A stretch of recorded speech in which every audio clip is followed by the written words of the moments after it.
Good morning. ഇപ്പൊ സമയം രാവിലെ 7:30 ആയിട്ടുണ്ട്. നമ്മൾ രാവിലെ തന്നെ പോകുന്നത് കാക്കനാട്ടേക്കാണ്. ഇന്ന് കുട്ടികൾക്ക് സ്കൂളിൽ സ്പോർട്സ് ഡേ ആണ്. ഇവർ പഠിക്കുന്നത് സംസ്കാര സ്കൂളിന്റെ നമ്മുടെ തൃപ്പൂണിത്തറയിലെ KG സെക്ഷൻസ് ഒക്കെ ഉണ്ട്, അവിടെയാണ് പഠിക്കുന്നത്. പക്ഷേ സ്പോർട്സ് ഡേ, ആനുവൽ ഡേ ഇതെല്ലാം കണ്ടക്ട് ചെയ്യുന്നത് മെയിൻ സ്കൂളിലേക്കായിരിക്കും. അപ്പോൾ നമ്മളിത് അങ്ങോട്ടേക്കാണ് പോകുന്നത് കേട്ടോ. നമ്മൾ കുറച്ച് ലേറ്റായി. അവിടെ എത്തിയപ്പോൾ കുട്ടികളെല്ലാം റെഡിയായി അറേഞ്ച് ചെയ്ത് നിർത്തിയിട്ടുണ്ടായിരുന്നു. പിന്നെ ഓരോ സെക്ഷൻ വൈസ് ആയിട്ടുള്ള ഡിസ്പ്ലേ ഒക്കെ നടന്നുകൊണ്ടിരിക്കുകയാണ് കേട്ടോ. ദ്രൗപതിയും ഫ്രണ്ട്സുമാണ് ഈ പോയിക്കൊണ്ടിരിക്കുന്നത്. നെക്സ്റ്റ് വരുന്നത് പാറുവാണ് കേട്ടോ. കുട്ടികളെല്ലാം ഒരേപോലെ ഇരിക്കുന്നുണ്ട്, നമുക്ക് മനസ്സിലാകുന്നുണ്ടായിരുന്നില്ല. ഞാൻ കുറച്ച് ബുദ്ധിമുട്ടി കേട്ടോ പാറുവിനെയൊക്കെ കണ്ടുപിടിക്കാൻ വേണ്ടിയിട്ട്.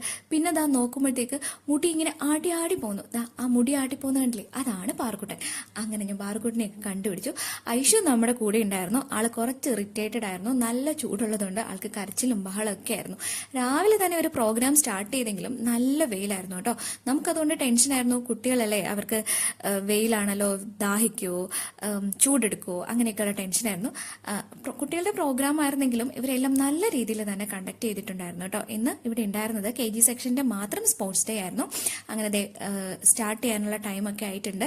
എല്ലാവരും റെഡി ആയിട്ടിരിക്കുകയാണ്. ഇതെന്റെ ഫ്രണ്ട് അനു ആണ് കേട്ടോ. ഞങ്ങളുടെ ഡാൻസ് ഗ്രൂപ്പിലൊക്കെ ഉള്ള ആൾക്കാരാണ് കേട്ടോ. ഞങ്ങളിവിടെ ആനുവൽ ഡേക്ക് മോംസ് എല്ലാവരും കൂടെ ഡാൻസ് ഒക്കെ ചെയ്യാറുണ്ട്. അങ്ങനെ നമ്മുടെ പ്രോഗ്രാംസ് സ്റ്റാർട്ട് ചെയ്തു. ദ്രൗപതിയും ഫ്രണ്ട്സിന്റെയും ഡാൻസ് പെർഫോമൻസ് ഉണ്ടായിരുന്നു കേട്ടോ. അതിന് ഇവർ റെഡി ആയിട്ട് നിൽക്കുകയാണ്. പാറുവിന്റെയും ഡാൻസ് ഉണ്ടായിരുന്നു. പക്ഷെ ഞാൻ പാറുവിനോട് വീട്ടിൽ വെച്ച് ചോദിച്ചു, പാറുക്കുട്ടിന് ഡാൻസ് ഉണ്ടോ എന്ന് ചോദിച്ചപ്പോൾ പറഞ്ഞു, ഇല്ല അമ്മേ, ചേച്ചിക്ക് മാത്രമേ ഡാൻസ് ഉള്ളൂ എന്ന് പറഞ്ഞു. പക്ഷെ അവിടെ എത്തിയപ്പോഴാണ് അറിയുന്നത് പാറുവിന് ഡാൻസ് ഉണ്ടായിരുന്നു കേട്ടോ. പക്ഷെ ആൾ നന്നായിട്ട് ചെയ്യുകയൊക്കെ ചെയ്തു കേട്ടോ. ആൾക്ക് അങ്ങനെ മടിയൊന്നുമില്ല. കുട്ടികളൊക്കെ നല്ല എൻജോയ് ചെയ്തു കേട്ടോ. അവർക്ക് ഈ ചൂടും വെയിലൊന്നും ഒരു പ്രശ്നമായിരുന്നില്ല. അവരൊക്കെ നന്നായി എൻജോയ് ചെയ്ത് ഡാൻസ് ഒക്കെ ചെയ്യുന്നുണ്ടായിരുന്നു കേട്ടോ.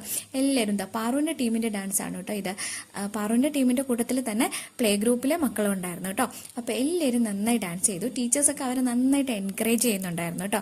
കുഞ്ഞു മക്കളല്ലേ, അപ്പോൾ അവർക്ക് വേണ്ടിയിട്ട് ടീച്ചേഴ്സൊക്കെ നന്നായിട്ട് അവരെ എൻകറേജ് ചെയ്തു. നന്നായിരുന്നു കേട്ടോ. പിന്നെ പ്രോഗ്രാംസ് എല്ലാം സ്റ്റാർട്ട് ചെയ്യാറായിട്ടുണ്ട്. റണ്ണിങ് റൈസ് ഒക്കെ ഉണ്ടായിരുന്നു കേട്ടോ ഇവിടെ വെച്ചിട്ട്. ബാക്കി കുറച്ച് ഐറ്റംസ് ഒക്കെ നമ്മുടെ വിദ്യാരംഭത്തിൽ വെച്ച് തന്നെ ഇവർ ചെയ്തിട്ടുണ്ടായിരുന്നു. ബാക്കിയൊക്കെ ഇവിടെ വെച്ചിട്ടാണ്, ഫൈനൽ റൗണ്ടൊക്കെ ഇവിടെ വെച്ചിട്ടാണ് നടത്തിയത്.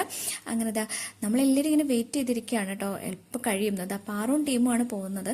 പാറു അവിടെ ചെന്ന് കഴിഞ്ഞിട്ട് നമ്മളെ ആരും മൈൻഡ് പോലും ചെയ്യുന്നില്ലായിരുന്നു. പാറുവിൻ്റെ ഫ്രണ്ട്സ്, ടീച്ചേഴ്സ് ഇവരുടെ കൂടെ ഒക്കെ നടക്കായിരുന്നു. ദ്രൗപതി അതുപോലെ തന്നെ. അത് കഴിഞ്ഞ ഉടനെ പ്രൈസ് ഡിസ്ട്രിബ്യൂഷൻ ആയിരുന്നു കേട്ടോ. പാറുവിന് റണ്ണിങ് റൈസിന് സെക്കൻഡ് പ്രൈസ് ഉണ്ടായിരുന്നു.